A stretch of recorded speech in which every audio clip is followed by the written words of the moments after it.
Wala pang abiso ang Department of Trade and Industry kung makakaapekto sa presyo ng sardinas ang umiiral na ban sa paghuli ng isdang makarel at tamban sa Visayas hanggang Marso.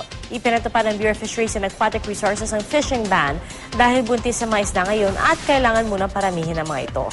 Balita natin ni Susan Enriquez. Halos kumpleto ang lahat ng uri ng isda dito sa farmers market. Pero sa dami na nagtitinda ng isda, isa lang ang nakita namin nagbebenta ng tamban. Madalang daw kasi ang nagde-deliver nito. Madalang lang, madam. Nakakaramban, marami ho. Ngayon, wala talaga. Kasama ang tamban sa pinagbabawal ng hulihin sa karagatan ng Visayas area simula ngayon hanggang sa Marso 2013.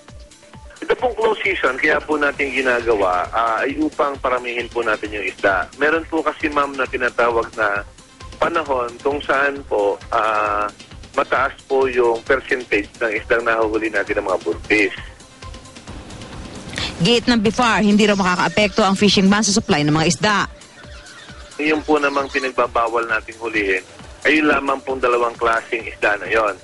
Pangalawa po, ito po naman, limited lamang po yung area ng application. Dito lamang po sa bandang western portion po ng Visayan Sea.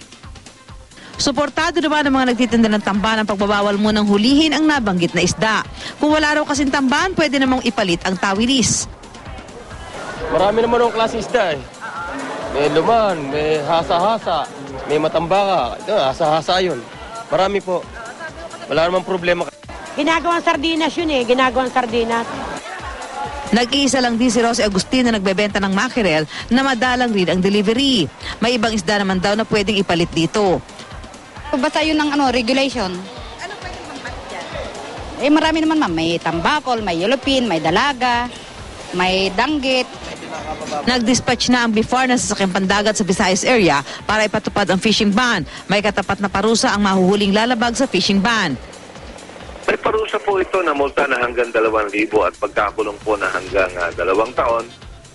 Ang mga isdang mackerel tamban ang ginagamit sa paggawa ng sardinas. Wala pang abiso ang DTI kung makakaapekto ang fishing ban sa presyo ng sardinas. Gaya na nangyari nitong unang bahagi ng taon nang magpatupad ng fishing ban ng tamban sa Mindanao. Susan Enriquez, GMA News.